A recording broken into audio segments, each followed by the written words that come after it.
ఏమయ్యా, తల్లి కాకపోయినా చంపుదామని వచ్చినటువంటి పూతన మోక్షం పొందితే వెన్నుని కొకపరి విషమగు చన్నిచ్చిన బాలహంత్రి చనినట దివికిన్ వెన్నుని కనిపించుచు తన చన్నిచ్చిన సతికి మరియు జన్మము కలదే.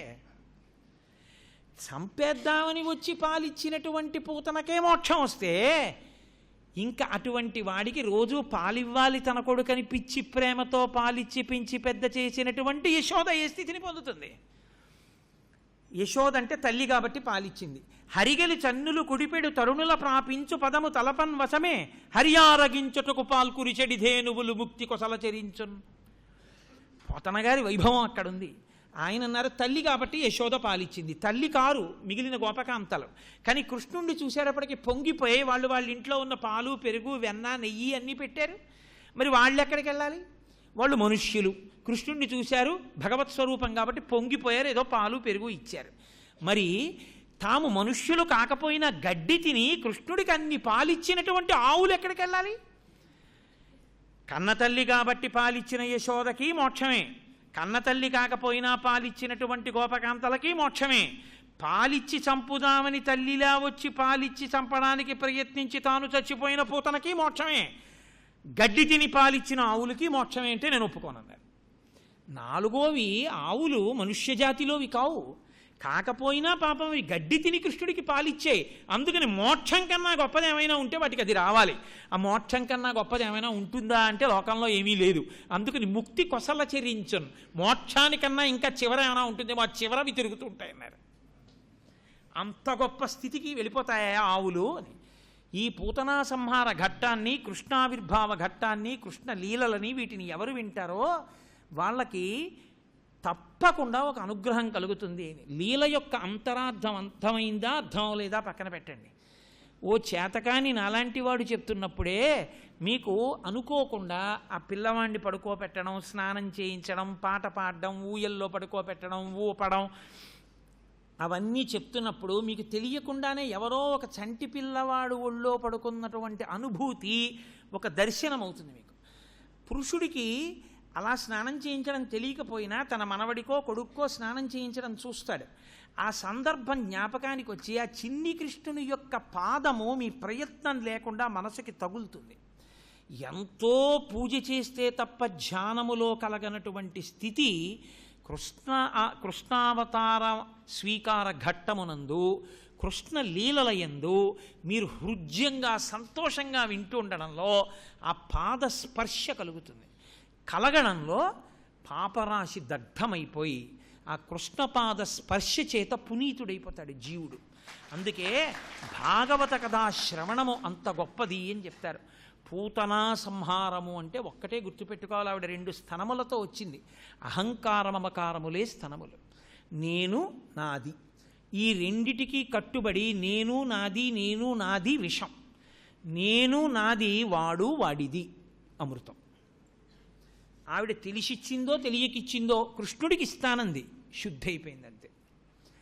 మీరు ఈశ్వరుడికి సమర్పణం చేసి ఈశ్వరుడిగా మీరు అనుభవించగానే, ప్రసాదంగా అనుభవించగానే మీరు అమృతత్వాన్ని పొందారంతే.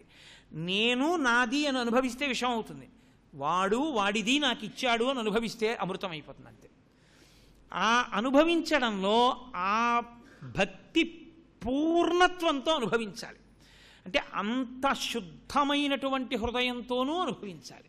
మీరు చూడండి, అరటి తోట ఎవరు వేశాడు పిల్లాడికి అక్కర్లేదు, అరటిపళ్ళు ఎవరు తీసుకొచ్చారు పిల్లాడికి అక్కర్లేదు. వాడు అమ్మతో కలిపి ఇంట్లో ఉంచి వెళ్ళిపోవడం కుదరదు కాబట్టి అమ్మ వాడిని కూడా తీసుకుని వెడుతుంది దుకాణానికి. అమ్మకు కావలసినవి కొనుక్కుంటుంటే వాడు అరటిపళ్ళు చూసి బాగా మిగలముగ్గిపోయి ఉంటే అమ్మ నాకు అరటిపండు కావాలమ్మా, అమ్మ నాకు అరటిపండు కావాలమ్మా అంటాడు. అమ్మ ఓ డజన్ అరటిపళ్ళు కొంటుంది.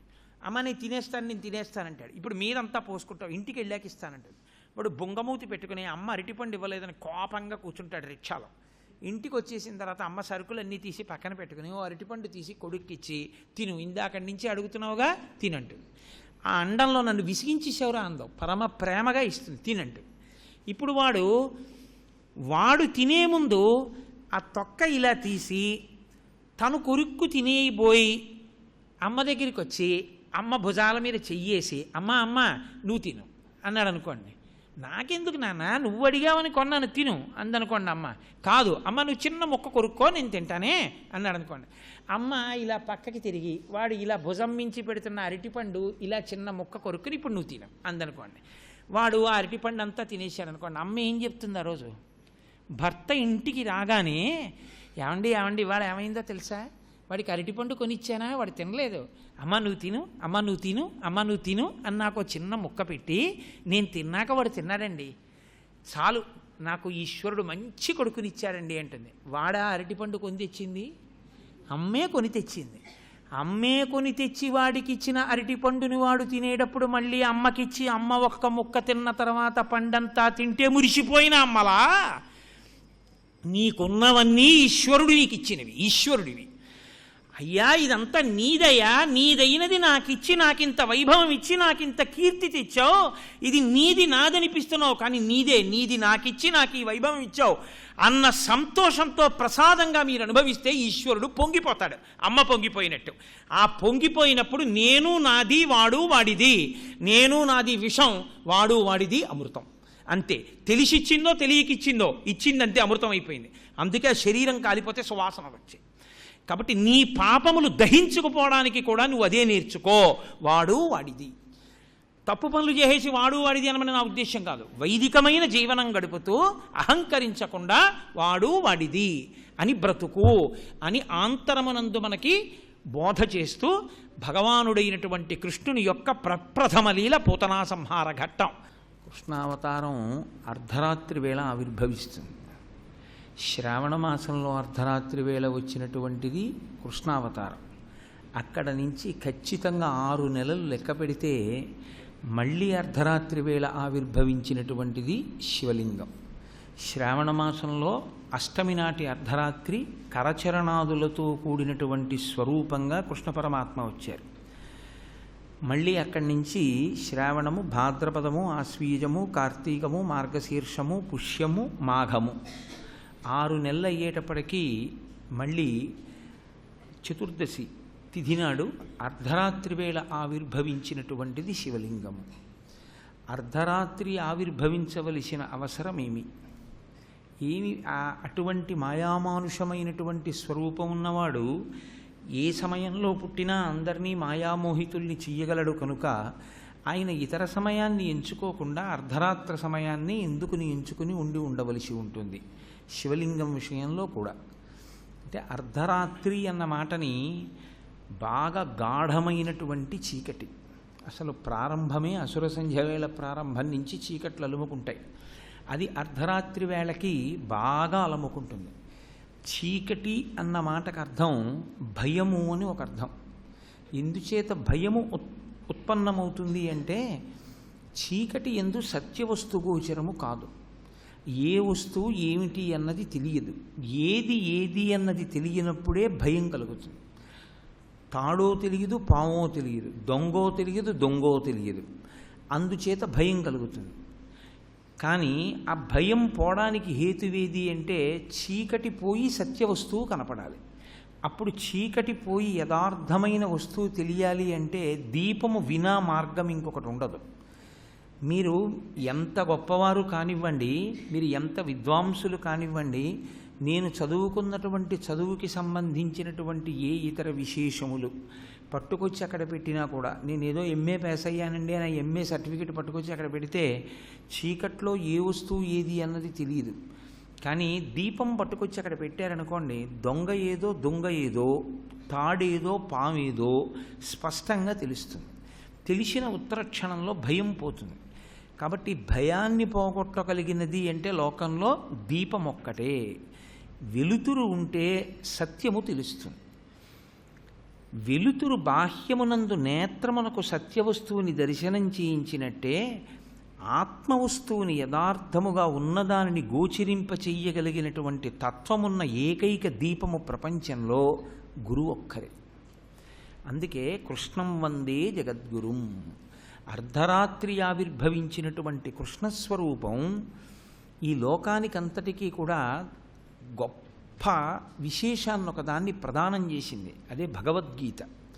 ఆయన ఆచార్యుడై ప్రస్థానత్రయంలో ఒకటైనటువంటి భగవద్గీతని ఇచ్చాడు. ఆయన ఆ భగవద్గీతని ఇచ్చినప్పుడు ఒక ప్రతిజ్ఞ చేశాడు. ధర్మాన్ని నిలబెట్టడం కోసమని చెప్పి నేను అవతార స్వీకారమును చేస్తూ ఉంటాను అని చెప్పాడు. ధర్మాన్ని నిలబెట్టడానికి అవతార స్వీకారం చేస్తానని ప్రమాణం చేసినటువంటి కృష్ణ పరమాత్మ యొక్క సందేశాన్ని కొనసాగించడం కోసమే శంకరాచార్యుల వారు అవతారాన్ని స్వీకరించారు.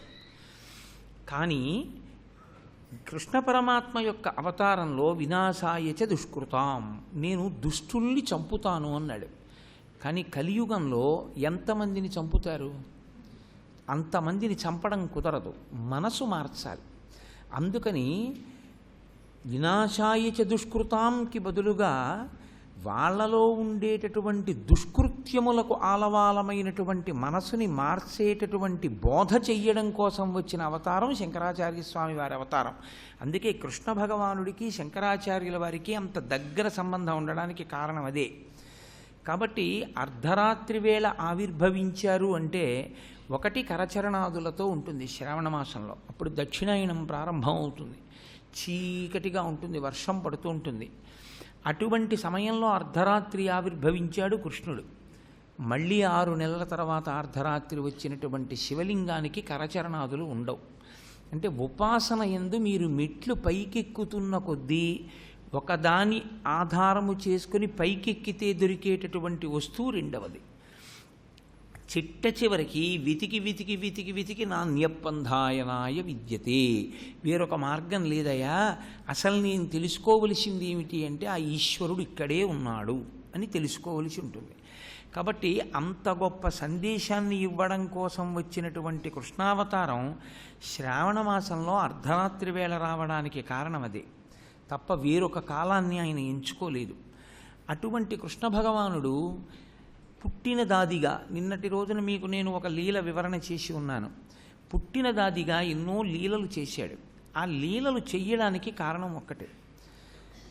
ఎందుచేత అంటే మన ఏవ మనుష్యాణం కారణం బంధమోక్షయోహో, మనిషి బంధింపబడడానికి కానీ, మనిషి విడుదల చెందడానికి కానీ, మనిషి అభ్యున్నతి పథంలో నడవడానికి కానీ, మనిషి పాడవడానికి కానీ కారణం ఇప్పుడు ఒక్కటే ఉంటుంది. అతని మనసు ఎలా ప్రవర్తిస్తోంది అన్న దాని మీదనే ఆధారపడుతుంది. ఎందుచేత అంటే ఒక స్థితిలో ఏమవుతుందంటే కరచరణాదులు మనసుని దారిలోకి తీసుకొస్తాయి. మనసు వింటలేదనుకోండి, అస్సలు మాట వినటువంటి స్థితిలో మీరు ఈ శరీరాన్ని దేవాలయానికి తీసుకెళ్ళడం అలవాటు చేశారనుకోండి, శరీరం వెళ్ళి గుళ్ళో కూర్చుంటుంటే క్రమక్రమంగా మాట వినని మనసు 10 రోజులు పోయాక 11వ రోజున సాయంకాలం 6 అయింది గుళ్ళోకి వెళ్ళాలిగా అంటుంది, దారిలోకి వస్తుంది. మనసుని దారిలోకి తేవడానికి శరీరాన్ని తీసుకెళ్ళడం ఒక ప్రయత్నం.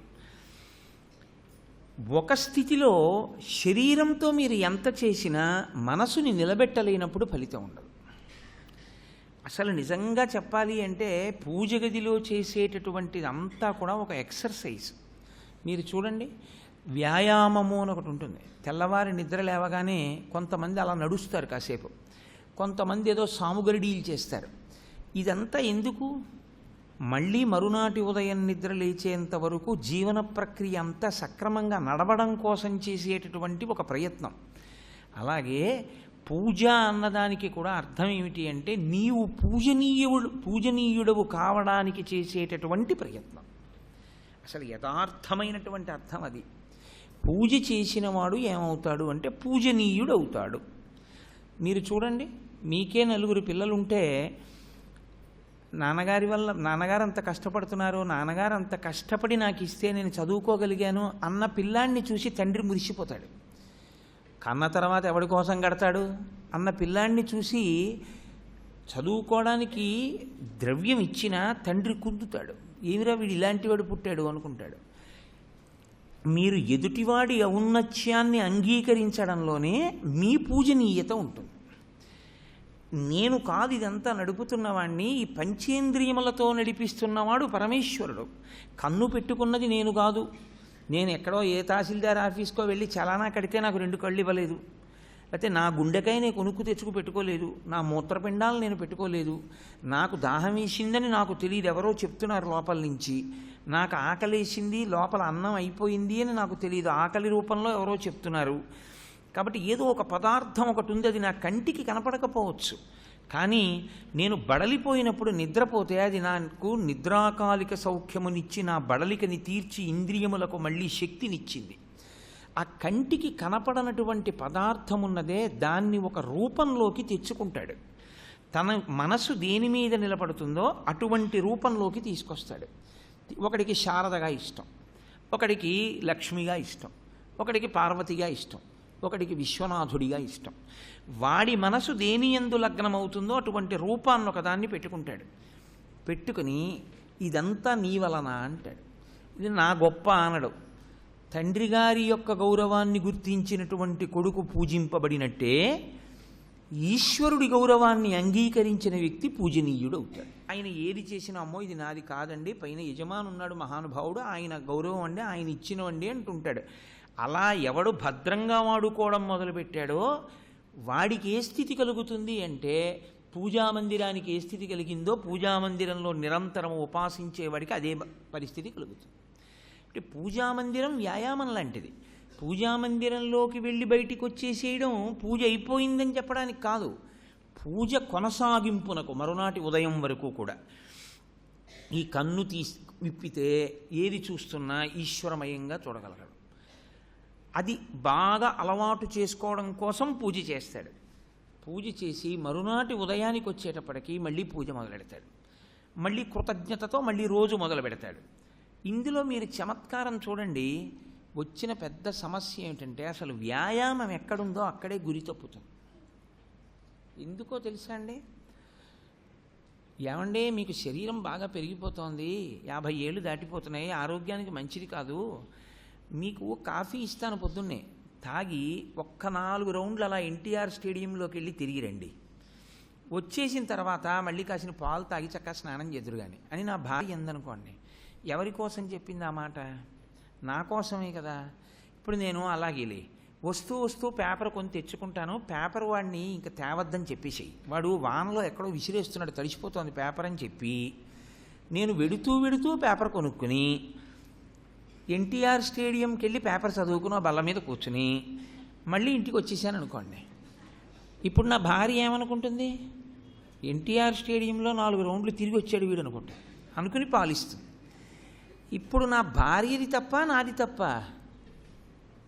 నాది తప్పు. కారణం ఏమంటే నేను తను ఎంత నా కోసమని చెప్పి ఏర్పాటు చేసిందో కఠినమైన చట్టానికి సూక్ష్మమైన రంధ్రాన్ని నేను వెతుక్కున్నాను తప్పుకోవడానికి. కానీ నిజంగా నేను ఓ 4 సార్లు ఆ గ్రౌండ్ చుట్టూ తిరిగి ఇంటికి వచ్చాను అనుకోండి, ఆ వ్యాయామం నాకే మంచిది. పూజ అనేటటువంటి దాని యందు సక్రమమైనటువంటి అభిప్రాయం లేకపోవడం వల్ల, అసలు పూజ గురించి తెలియకపోవడం వల్ల వచ్చే ఇబ్బంది ఏమిటంటే జీవితం పూజకి కొనసాగింపు అని తెలుసుకోలేడు. పూజ చేసేసాను కాబట్టి ఇంక నేనేం చేసినా పర్వాలేదు అనుకుంటుంటాడు. ఇది దేని ప్రభావం చేత అంటే మనసు యొక్క ప్రభావం చేత. ఇది క్రమక్రమంగా ఏమైపోతుందంటే మనసు చాలా గట్టిపడిపోతుంది. ఎంత గట్టి పడిపోతుందంటే ఇంకా దాన్ని మీరు కరిగించడం అనేటటువంటిది సాధ్యం కాదు. మట్టి చిన్న ఉండ చేసి బాగా ఎండలో ఎండపెట్టి గట్టి పడిపోయిన తర్వాత నీళ్లలో పడేసినా కొంతసేపటికి కరిగిపోతుంది. ఒక ఇనపగుండు పడేస్తే ఎప్పటికీ కరగదు. కొన్ని కోట్ల జన్మల మనసుకి నా అంతటి వాణ్ణి నేను అనేటటువంటి స్థితిని, వేరొకడు ఉన్నాడు వాణ్ణి గౌరవించాలన్న భావనలో తర్ఫీదు లేకుండా తయారైపోయిన మనసు ఒక పట్టాన కరగదిహ. ఆ కరగకపోతే ఏమవుతుందంటే కోట్ల జన్మలు అలా ఎత్తుతూనే ఉంటాడు. అందుకని గీతాచార్యుడు అంటాడు, మనయేవ మనుష్యాణం కారణం బంధమోక్షయో. ఆ మనసు కారణమై ఉన్నది. మరి ఎలా ఈ మనసు మారడం? అందున కలియుగంలో మరీ ఉద్ధతితో ఉంటుంది. అందుకో దీనికోసం వచ్చాయి కృష్ణలీలలు. లీల అన్న మాటకు అర్థం ఏమిటంటే కర్మానుగుణంగా చేసినటువంటి పని కాదు. నేను అలా వెళ్ళిపోతూ ఓ రాతిని తన్నాను అనుకోండి, నాకేం దెబ్బ తగలకుండా పెద్ద గుండురాయి పక్కకి వెళ్ళింది అనుకోండి, కోటేశ్వరరావు గారు లీల చేశారండి అనరు. కోటేశ్వరరావు గారు అదృష్టం బాగుందండి, రాయిందంతే పక్కకి వెళ్ళింది కానీ వేళ్ళు విరగలేదండి అంటారు. కృష్ణ పరమాత్మ బండి తన్నాడు అనుకోండి పడుకుని, చిన్న పిల్లాడు, కృష్ణ పరమాత్మ లీల చేశాడండి అంటాడు. లీల చేశాడండి అన్న మాటకు అర్థం ఏమిటంటే పైకి ఒకలా ఉంటుంది కథ, అది లోపలి అర్థం నీకు తెలియకపోయినా నష్టం లేదు, కానీ నీ మనసు మాత్రము ఆర్ద్రమైనదై ఉండాలి. ఈశ్వరుడు అలా చెయ్యగలడు, నాకు అర్థం కాలేదు, కానీ ఏదో ఉంది అందులో అంతరార్థం. కాబట్టి నేను భక్తిగా దాన్ని అర్థం చేసుకున్నా చాలు అనుకున్నారనుకోండి, ఆ కథని వినడం చేత మీ మనసుకి కృష్ణ స్పర్శ తగిలినా ఉద్ధరింపబడిపోతారు. ఆ పాదం తగలడమే లీలలో మిమ్మల్ని ఉద్ధరిస్తుంది. అందుకే భాగవత శ్రవణమే మనిషిని గట్టెక్కించేస్తుంది. లేదు అంతరార్థం కూడా అర్థమైంది, అనుష్ఠాన పర్యంతంలోకి వెళ్ళిపోతుంది.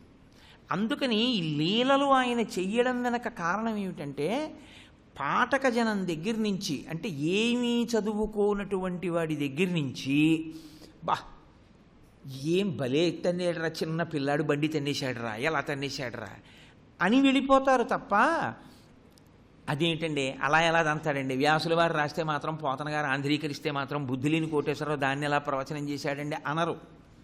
ఎందుకు అనరు అంటే ఒక్కటే కారణం, మీకు ఏమిటి బాధో డాక్టర్ గారికి చెప్తారంతే. డాక్టర్ గారు నాకు కడుపులో నొప్పిగా ఉంటుందండి 3 రోజుల నుంచి అని చెప్తారు. కడుపులో నాకు ఏ కారణం చేత నొప్పిగా ఉంది, ఊర్ధ్వ బృహచ్చిర ఎందా, అధో బృహచ్చిర ఎందా, చిన్న ప్రేగు ఎందా, పెద్ద ప్రేగు ఎందా, నీ మొహం నీకు తెలిసిన విషయం ఏం కాదు అది. డాక్టర్ గారు చూస్తాడు, ఇక్కడ నొక్కుతాడు, అక్కడ నొక్కుతాడు, అక్కడ నొక్కుతాడు, ఇక్కడ నొక్కుతాడు, రండి కూర్చోండి అంటాడు. లేకపోతే ఎక్స్రే రాస్తాడు, రాసి 4 మాత్రలు రాసి ఇది 3 పూటలు వేసుకోండి, ఇది రాత్రి పడుకోబోయే ముందు వేసుకోండి, ఇది 2 చెంచాలు తాగుతూ ఉండండి అంటాడు.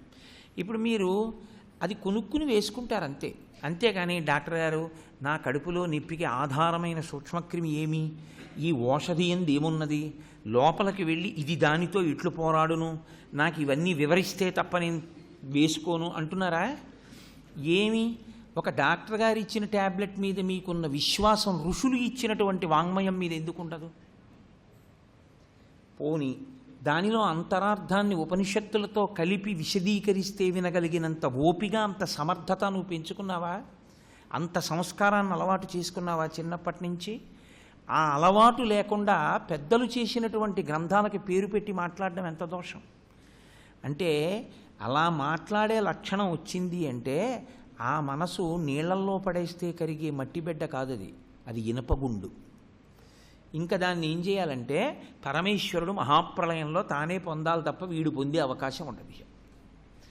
అంతటి దారుణమైన స్థితికి మనసు కోట్ల జన్మల సంస్కారము చేత ఘనీభవించిపోయి గడ్డ కట్టి రాయి అయిపోయిందని గుర్తు. అందుకే భాగవత కథాశ్రవణం చెయ్యండి చెయ్యండి అంటారు లోకంలో. అందుకే ఒక్క భాగవతానికి మాత్రమే అయిపోయిందన్న మాట అనవద్దు.